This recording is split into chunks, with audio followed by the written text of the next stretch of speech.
자, 우리 교재 50페이지 부동산 거래 정보망 살펴보도록 하겠습니다. 자, 이 부분은요, 우리가 업무 범위할 때 중개인이 예외적으로 업무적 범위 외에 다른 곳에 있는 물건 중개할 수 있다 할 때 그때 잠깐 언급이 됐었죠. 그러니까 한마디로 부동산 거래 정보망은 거기 의에 보시다시피 개업 공인중개사 상호 간에 중개 대상물의 중개에 관한 정보를 교환하는 체계다 그랬는데 요즘 이렇게 인터넷상 통신망이 발달하다 보니까 자, 부동산 시장으로 따로 만들긴 어렵잖아요. 동산을 위한 시장은 맞지만. 그래서 부동산은 부동산 때문에 한 군데 모아서 물건을 다 구분하고 이제 비교하고 할 수 있는 그런 시장이 어려워요. 그런데 바로 이 정보망이 그런 역할을 합니다. 그래서 전국 각지에 있는 기업 공공중개사들이 자기들이 확보한 물건을 자, 인터넷상 이렇게 하나의 사이트를 만들어 놓고 여기에 공개를 해요.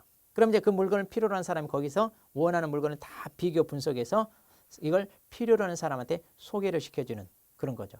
자, 그래서 물건을 확보한 개업공인중개사와 그 물건을 필요로 하는 개업공인중개사가 서로 공동으로 협조하여 계약을 성사시키는 그런 시스템이다. 이렇게 보시면 돼요. 그러면 여기서는요, 바로 그런 정보망을 운영하겠다. 이걸 이제 거래정보 사업자라고 하는데 그 사업자가 되기 위한 과정. 그래서 이제 지정을 받아야 되는데 그 지정 절차. 그리고 운영을 똑바로 해야 되는데 잘못했을 때는 어떤 제재가 있느냐. 이제 이거 다룹니다. 이론적인 내용이 있는 게 아니라 자, 우리 법에서 규정하고 있는 그 지정 절차 이것만 아시면 됩니다. 자, 그래서 그렇게 복잡한 건 없어요. 자, 그러면 지정을 하기 위한 절차가 어떻게 되느냐. 일단 그 절차를 순서대로 한번 써보겠습니다. 자, 법에서 갖추라는 요건을 구비를 합니다. 그런 다음에 이제 지정 신청을 합니다. 그럼 이제 지정권자가 요건을 검토해서 자, 요건을 갖췄다 그러면 이제 지정을 해주겠죠. 그래서 이제 지정 처분을 해줍니다.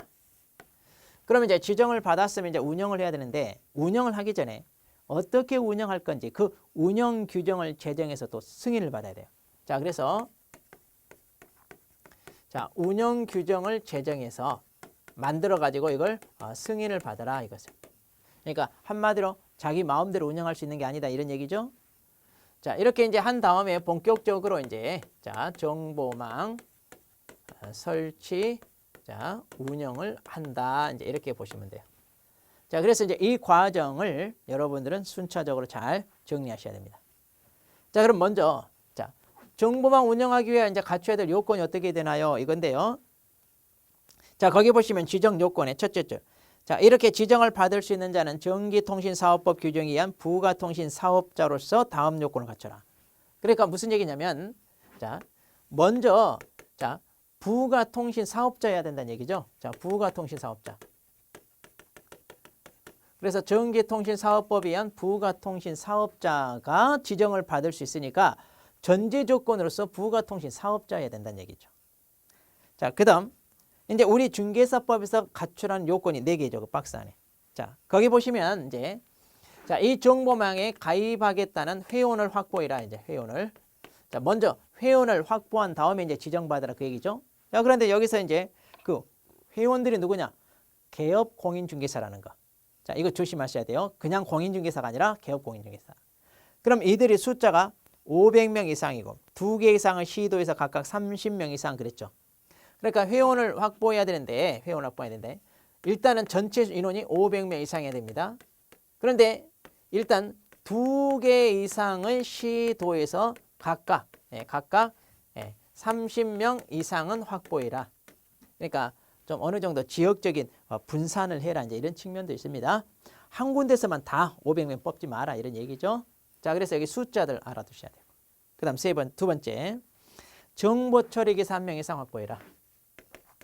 자, 이제 컴퓨터 통신망에서 이루어지는 일들이다 보니까 이걸 다루는 기술자. 자, 그래서 정보 처리 기사 1명 이상 이거 확보하라 이제 그 얘기고요.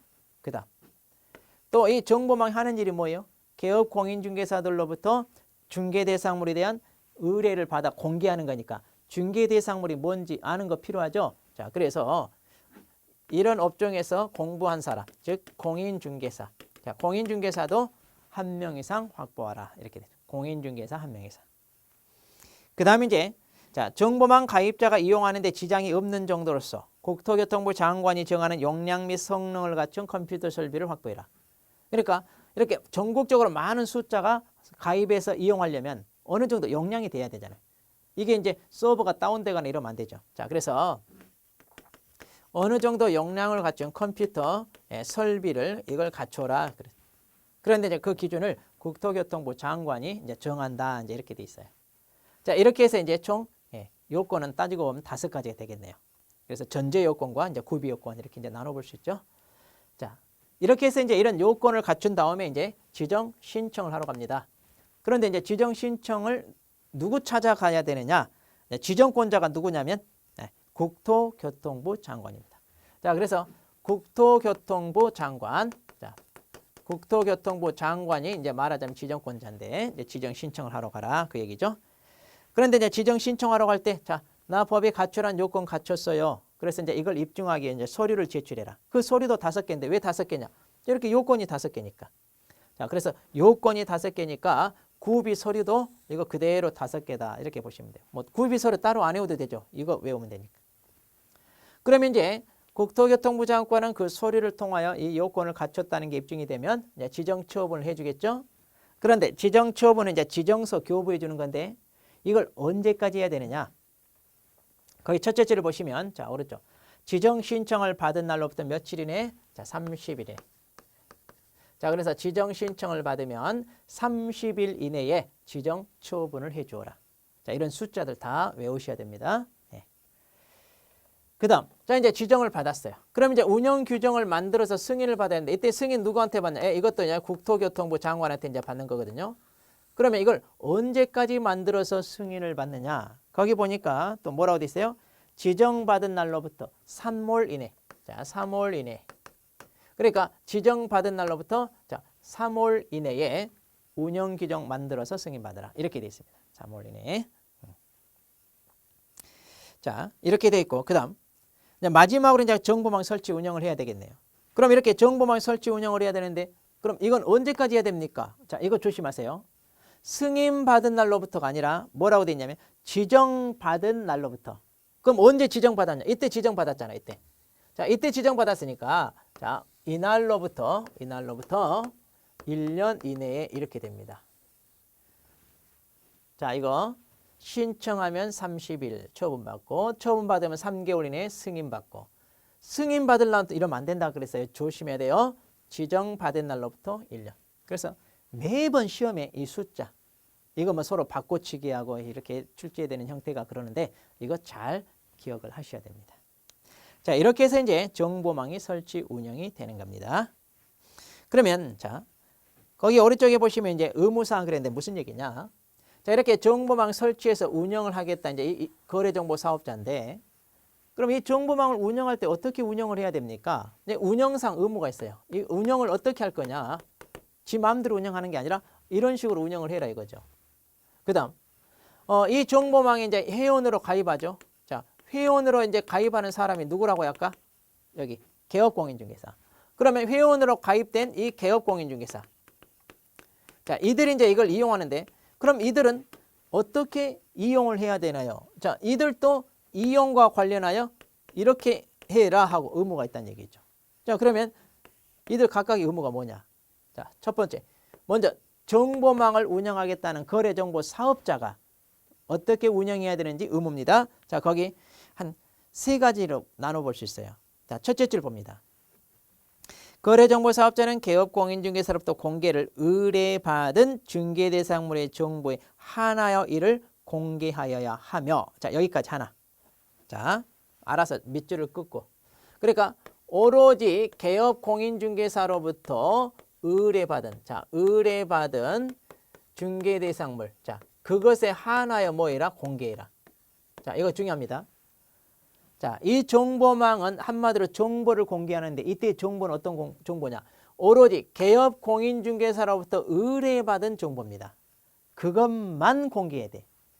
그러니까 물건을 처분하겠다는 일반인 의뢰인으로부터 바로 의뢰를 받는다든가 신문이나 이런 데 공개한 거, 광고한 것을 자기네가 무작위로 막 공개한다. 이런 거 안 돼요. 자, 그래서 오로지 개업공인중개사로부터 의뢰받은 것에 한하여 공개해라. 그 다음에 그 옆에 의뢰받은 내용과 다르게 공개하지 마라. 자, 이것도 하나 체크. 자, 그래서 의뢰받은 내용과 다르게 공개하는 거 이거 안 됩니다. 그러니까 한마디로 내용을 변경하지 말란 얘기예요. 그래서 금액을 다운시켜서 막 미끼 상품으로 쓰기 위해서 이걸 바꾼다든가 하자나 결함이 있는 것을 감춘다든가 이러면 안 된다. 그 다음에 마지막 줄, 셋째 줄. 개업 공인중개사에 따라 차별적으로 공개하지 마라. 그러니까 한마디로 차별 공개하지 마라. 차별 공개하지 마라. 그러니까 이제 개업 공인중개사 누구는 잘해주고 누구는 안 해주고 이런 식으로 차별하는 거 안 된다. 얘기죠. 똑같은 회원이니까. 자, 그래서 정보망을 운영할 때는 이 세 개를 꼭 지켜라. 지금 그런 얘기입니다. 자, 이제 이런 걸 위반했을 때 제재 이런 것들은 저 뒤에서 다루니까요. 거기서 보고요. 자, 이렇게 해야 돼요. 그 다음. 그럼 이제 이 정보망의 회원으로 가입해서 이걸 이용하겠다는 개업공인중개사는 그럼 어떤 식으로 이용을 해야 됩니까? 자, 거기 보니까 첫째 줄. 중개 대상물에 관한 정보를 공개할 때 이제 이 공개하는 사람들이 이제 이들인데 거짓으로 공개하지 마라. 그러니까 정보를 공개할 때 자, 거짓으로 공개하지 마라. 그러니까 물건에 대한 내용을 마음대로 변경해 가지고 거짓으로 하는 거 당연히 안 되죠. 그래서 있는 그대로 해야 됩니다. 그다음. 자, 둘째 줄입니다. 자, 자신이 공개한 물건이 계약이 성사됐네요. 그러면 계약이 성사됐으니까 계속해서 이 정보망에 이 물건이 떠돌아다니면 안 되잖아요. 자, 그러니까 자기가 공개한 물건이 거래가 이루어졌습니다. 그러면 거래가 이루어졌다는 사실을 지체 없이 정보망에 통지를 해줘야 돼. 자, 이제 이 물건은 계약이 체결됐으니까 내가 공개한 그 물건은 이제 그 사이트에서 어때요? 지우시오. 이제 이렇게 해야 되겠죠. 그거 계속 떠돌아다니면 안 되겠죠. 자, 그래서 자기가 공개한 물건이 거래가 이루어졌다면 그 사실을 통지해줘라. 그래서 이제 개업공인중개사는 이런 식으로 이제 의무를 부담을 해야 됩니다. 자, 이런 식으로 이제 정보망을 운영하는 쪽과 이걸 이용하는 개업공인중개사들이 이제 요즘 같으면 아주 요긴하게 활용할 수 있는 시스템이다 보니까 갈수록 더 이런 전산망이 발달해서요. 이런 시스템이 요긴하게 활용될 수 있습니다. 그래서 좀 알아두십시오. 내용은 뭐 복잡하거나 이런 거 없어요. 이런 거 없고 이렇게 간단한 시스템이다. 이렇게 보시면 되겠습니다. 자, 이게 이제 정보망이고요. 자, 그 다음에 이제 페이지를 넘겨서 우리 교재 자 52페이지를 봅니다. 자, 52페이지부터는 이제 개업공인중개사가 중개 업무를 하면서 의뢰인들에게 어떻게 일처리를 해줘야 되느냐. 자, 이제 그 의무를 다루고 있는 내용인데, 자, 이 의무 파트도 상당히 중요한 파트입니다. 자, 그러면 그 중에서 먼저 첫 번째, 개업공인중개사 등의 기본 윤리다. 자, 그래서 기본 윤리적 의무 이렇게 얘기하는데, 자, 이 부분까지 설명을 하도록 하겠습니다. 자, 첫 번째 이제 우리 법에 규정되어 있는 의무들 중에 이제 뭐가 있느냐? 거기 1번에 보시면 전문 직업인으로서의 품위를 유지하고 시인의 성실로 공정하게 중개를 해라. 이제 이런 게 있어요. 자, 그러면 이걸 이제 우리가 기본 윤리 의무다 이렇게 얘기합니다. 기본 윤리 의무, 기본 윤리 의무. 자, 그러면 기본 윤리적 의무에 어떤 것이 있느냐요? 이제 여기에 보시면 첫 번째, 전문 직업인으로서의 품위를 유지해라. 그러니까 뭐가 있냐면, 품위 유지해야 될 품위 유지 의무가 있네요. 그 다음 두 번째, 시인의 성실로 공정하게 중개해라. 그러니까 공정하게 중개해야 될 의무 이런 것도 있다는 얘기죠. 자, 그러면 그 밑에 이제 동그라미 1번에 봅시다. 자, 이게 이제 법조문에 어떻게 표현은 됐는가 보자. 자, 법조문에 자, 개업 공인중개사 및 소속 공인중개사는 전문 직업인으로서의 품위를 유지하고 시인의 성실로 공정하게 중개 관련 업무를 수행하여야 한다. 이제 이렇게 표현되어 있습니다. 자, 그러면 여기서 이제 우리가 알 수 있는가? 자, 이렇게 의무 파트를 공부할 때는요. 첫 번째, 여러분이 꼭 명시해야 됩니다. 이런 의무를 누가 부담하는가? 이거 꼭 체크해야 돼요. 그 다음에 이런 의무의 구체적인 내용은 어떻게 되어 있는가? 그 다음에 이런 의무를 위반했을 때 과해지는 제재가 어떻게 되는가? 항상 이거 염두에 주시고 보셔야 돼요. 그러면 방금 읽었던 법조문을 보니까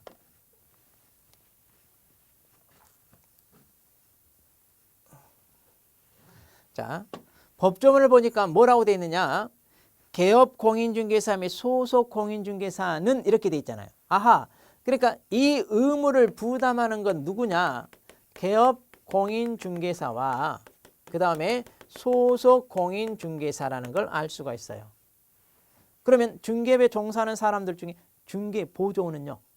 이런 의무가 없다는 얘기입니다. 왜냐? 앞에서도 봤어요. 중개보조원은 중개 업무를 할 수 있다 없다? 없어요. 중개 업무를 할 수 없기 때문에 중개 업무를 하는 사람으로서 갖춰야 될 이런 자질 이런 거 부담하지 않는다 이런 얘기입니다. 자, 그렇게 해서 이제 이들 개업 공인중개사와 소공사만 부담한 업무다. 그러면 여기서 말하는 이제 품위 유지라는 게 뭡니까? 뭐 구체적인 내용이 있는 것보다도 우리가 일반 상식적으로 어때요?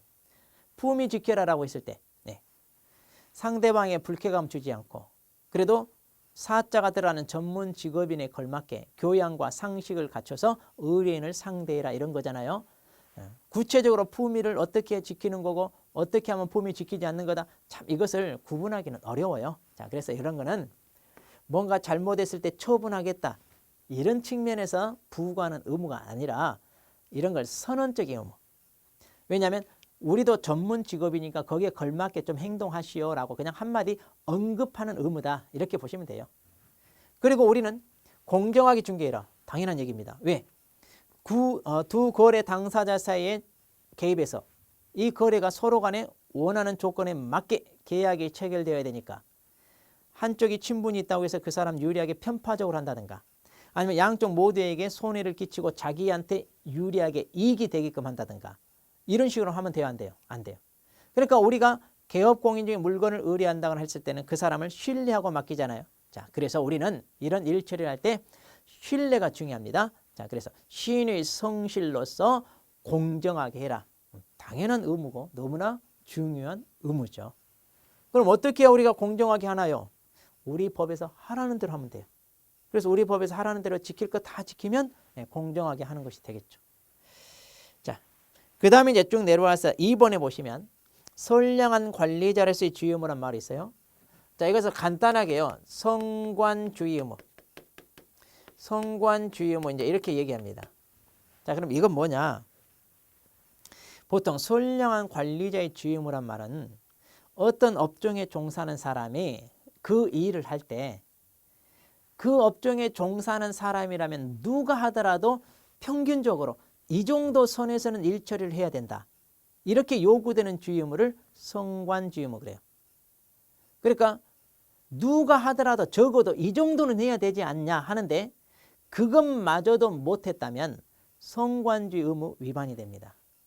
그래서 이제 개업 공인중개사라면 어떤 물건 거래를 중개할 때 자, 이 정도는 해야지 된다라고 요구되는 건데 그것마저도 소홀히 해가지고 뭐 피해를 입혔다든가 거래 당사자들에게 손해를 끼쳤다든가 그럼 어떻게 해야 돼요?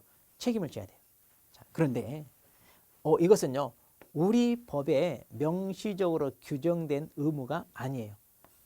자, 그래서 이것을 우리 법에 규정된 의무가 아니다 이거죠. 그래서 이것을 법에 규정된 의무가 아닙니다. 그럼 뭐냐? 이것은 학설과 판례가 인정합니다. 학설과 판례. 그러니까 우리가 하는 일이 민법에 위임계약이 있는데 그 위임을 받아 나무 사무 처리를 하는 사람 있잖아요. 그 사람들이 해야 되는 것과 비슷하기 때문에 민법에는 이게 법으로 의무라고 되어 있는데 우리는 없어요. 그래서 이제 학자들이 우리도 남의 일을 처리하는 그런 입장이다 보니까 법에 직접적인 규정이 없다 하더라도 이걸 부담하는 게 맞다. 그렇게 해서 인정했어요. 판례가 인정하는 의무입니다. 자, 그래서 이거 조심하셔야 돼요. 법에 규정된 의무가 아니라 학설, 판례가 인정하는 의무다. 자, 그래서 우리는 남의 부탁을 받아 대신하여 계약을 성사시키는 그런 역할과 하는 그런 입장이잖아요. 그러니까 어때요? 마치 내일인 것처럼 조금 신경 써서 하시오. 이제 이렇게 보시면 됩니다. 자, 이걸 성관지 의무다. 그 다음에 이제 오른쪽에 우리가 비밀 준수 의무가 있습니다. 자,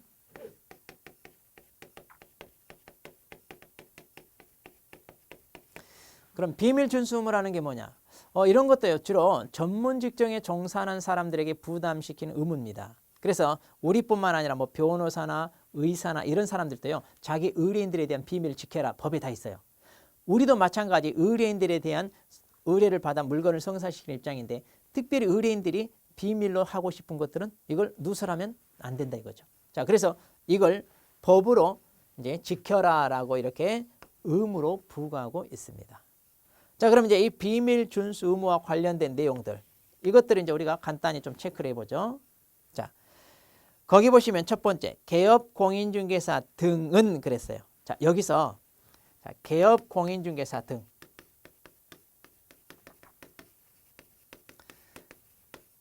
다시 말해 비밀 준수 의무를 부담하는 사람들은 개업 공인중개사 등이란 얘기인데 여기서 개업 공인중개사 이 등이란 말을 쓰면요. 개업 공인중개사만 가리키는 게 아니라 나머지 다 기타 등등 포함된다 이 말이에요.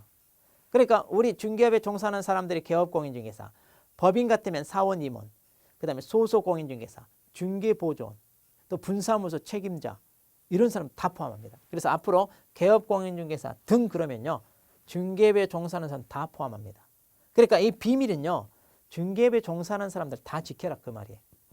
자, 그다음 도대체 뭘 지켜야 됩니까? 이건데요. 자, 첫째 줄. 다른 법률에 특별한 규정이 있는 경우를 제외하고는 그 업무상 알게 된 비밀을 누설해서는 안 된다 그랬네요. 그러니까 여기서 지켜야 될 비밀은 뭐예요? 예. 지켜야 할 비밀은 업무상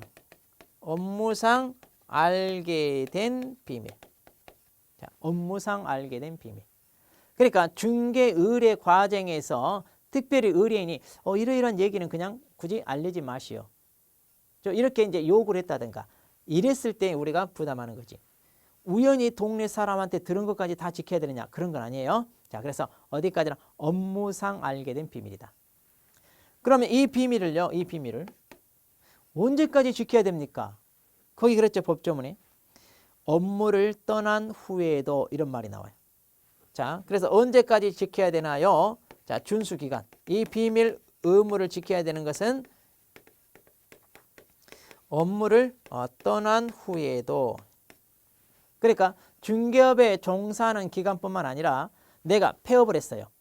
또 소속 공인중개 중개보조원을 일하다가 사표 쓰고 나왔어요. 그러면 누설해도 되느냐? 그게 아니라 업무를 떠난 후에도 계속 지켜야 된다. 이 말은 언제까지 제한이 없죠? 쉽게 말해 죽을 때까지. 그래서 상당히 오랫동안 부담해야 될 의무입니다. 그러니까 이런 전문 직종에 종사하는 사람들은요. 솔직히 이제 의뢰인에 대한 이런 비밀을 지켜야 되기 때문에 이 비밀 묵어야 됩니다. 함부로 누설하거나 이러면 안 돼요. 네. 그다음 뭐 예외는 없나요? 예외는 있어요. 예외. 그래서 예외가 어떤 경우냐? 아까 다른 법률에 특별한 규정이 있는 경우를 제외하고는 그랬죠. 그러면 무슨 얘기냐면 보통 이제 우리가 의뢰인이 무슨 재판을 받아서 증인으로 채택돼서 뭔가 얘기를 해야 되는 상황. 그러니까 이제 이 의뢰인이 평소에 투기나 탈세 목적으로 거래하는 게 적발돼 가지고 재판을 받는데 또는 뭔가 신문을 받는데 자기는 한 사고 그런 건 안 했다고 그래. 그런데 우리가 중개를 하다 보니까 그 사람에 대한 그것을 알아. 그러면 우리가 증인이 증인으로 채택되어서 이제 증언을 해야 되는 상황이 벌어집니다. 그러면 의뢰인이 자, 비밀 지켜야 되니까 내가 그런 탈세나 투기했다는 걸 절대 얘기하지 말아 주시오. 그럼 우리가 비밀 지킨답시고 증언을 할 때 거짓으로 얘기하면 어떻게 돼요? 우리가 위증죄가 돼요. 그러니까 비밀 지켜야 되는 것과 사실대로 얘기하는 것이 이렇게 충돌이 생기면 둘 중에 하나를 할 수밖에 없는데 그때 뭐가 우선이냐? 그때는 얘기하는 게 우선입니다. 즉 공익적인 지위가 우선이라는 얘기죠. 그러니까 뭔가 재판상 증언으로 채택하거나 아니면 세무 공무원으로부터 우리가 신문을 받거나 이럴 때는요. 사실대로 얘기한다고 해서 비밀 누설 위반이 아니다는 얘기예요. 그때는 사실대로 얘기하는 게 우선이다 이런 얘기입니다. 자, 그래서 다른 법률에 특별한 규정이 있는 경우를 제외하고는 이 말은 바로 그러한 상황에 닥쳤을 때 얘기했을 때는 법 위반이 아니다 이런 얘기입니다. 자, 그렇게 해서 이제 이렇게 자 비밀 지켜야 되는 의무인데 그 밑에 보시면 반의사 불벌죄 이런 말이 나와요. 좀 어려운 말이에요. 자, 반의사 불벌죄. 원래 이렇게 비밀 준수 위반하면요. 처벌이 어떻게 되느냐? 처벌이 1년 이하의 징역 또는 1,000만 원 이하의 벌금이에요. 꽤 무겁습니다. 그런데 반의사 불벌죄라는 얘기가 뭐냐? 자, 이거 잘 들어야 돼요. 반의사 불벌죄.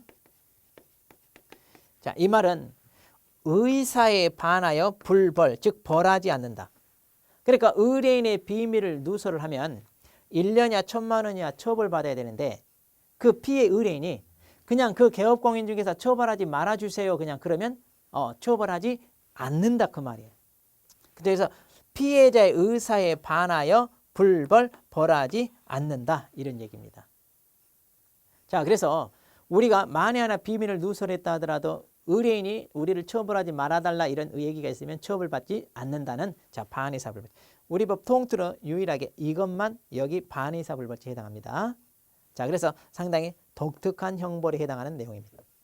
자, 그래서 비밀 준수 의무 같은 경우 좀 이렇게 논점을 놓치지 않고 잘 정리를 하셔야 됩니다. 자, 이렇게 해서 이제 여기까지가 뭐냐?